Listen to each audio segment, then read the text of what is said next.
अली फरीद ख्वाजा साहब, पहले ज़रा आप ये बताइएगा, ये 18% सेल्स टैक्स खास तौर पर ये वो अशियाँ हैं, ये आटा, चावल, दूध जो कि रोज़ाना के इस्तेमाल की होती हैं। कोई एक 40-45 हज़ार कमाने वाला शख्स हो, उसे भी ये चीज़ें खरीदनी है, उस पर भी वो 18% सेल्स टैक्स है, और जो लाखों खरीदने वाला है वो भी इतने ही फीसद टैक्स अदा करेगा। तो ये कैसा मैकेनिज्म है हुकूमत के पास? जी, पहले तो हमें ये रिकग्नाइज करना होगा कि पाकिस्तान में ओवरऑल टैक्स कलेक्शन जो है वो काफ़ी कम है। और वो 8% तक है, जो और जिसको बढ़ना बड़ा ज़रूरी है।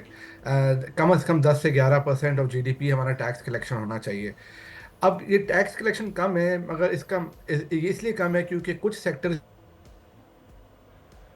जो है सारा का सारा बोझ उन लोगों पे पड़ जाता है जो टैक्स देते हैं। तो उम्मीद तो यही थी कि टैक्स का नेट जो है वो ज़्यादा ब्रॉडन किया जाएगा, और ऐसे सेक्टर्स पे जैसा रिटेल हो गया या एग्रीकल्चर हो गया या रियल एस्टेट होगा, इस पे ज़्यादा टैक्स लगाया जाएगा ताकि एक हार्मनी हो और इक्वालिटी हो टैक्सेस पर। मगर लगता ऐसा है कि ज़्यादा बर्डन फिर इनडायरेक्ट टैक्सेस के थ्रू आया है, और ज़्यादा उन्हीं सैलरीड क्लास पे ज़्यादा टैक्सेस बढ़े हैं। तो इसकी वजह से थोड़ी डिसअपॉइंटमेंट तो है सबको।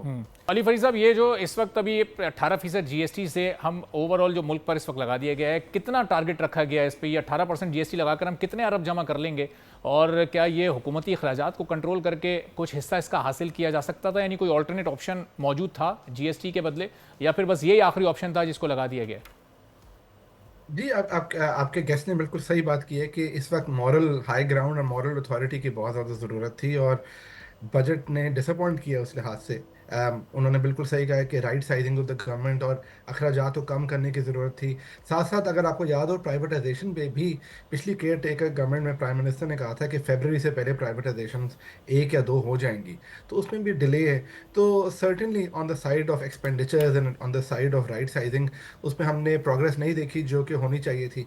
और साथ साथ जो आपका सवाल है कि क्या जीएसटी ही बेहतर टैक्स था, नहीं, उसका जीएसटी इनडायरेक्ट टैक्स है, वो इसलिए लगाते हैं क्योंकि लोगों को देना पड़ता है।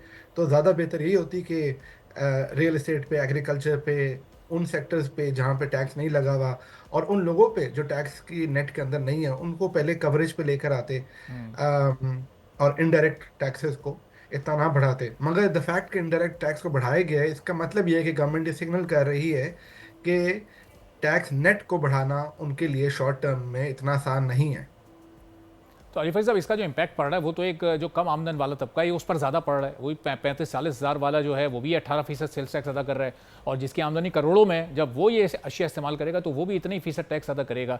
तो यहाँ कोई एक मैकेनिज्म हुकूमत को बनाने की ज़रूरत नहीं थी कि जिसकी आमदन कम है उस पर कम टैक्स लगे, जो लाखों या करोड़ों में कमा रहा है उस पर टैक्स की इशारा फिर उसी हिसाब से ज़्यादा हो उसकी आमदनी के हिसाब से? जी, टैक्सेस तो हर तरह के लगे, इनकम टैक्स में भी इंक्रीज हुआ है। और जो सेल्स टैक्स है वो प्रोपोर्शनल होता है, तो जो ज़्यादा खर्चा करेगा उसको ज़्यादा टैक्स लगेगा एब्सोल्यूट अमाउंट के ऊपर। मगर आपका पॉइंट मैं समझता हूँ कि फेयरनेस ऑफ टैक्सेशन जो है उसको एक डिस्प्ले करना बड़ा ज़रूरी था, कि ऑप्टिकली कम से कम, ताकि गवर्नमेंट आती है और कहती है कि हमारे लिए मुश्किल है, हमें टैक्सेस बढ़ाने हैं, अखराजात कम करने हैं। तो जैसा आपके गेस्ट ने कहा कि शो करने की जरूरत है कि हम भी और बाकी सारे के सारे सोसाइटी का हर सेक्शन जो है वो इस पे पेट पे पत्थर बांध के सैक्रिफाइस कर रहा है। ऐसा ना फील होता कि एक तबके को ज्यादा हर्ट हो रही है। सही।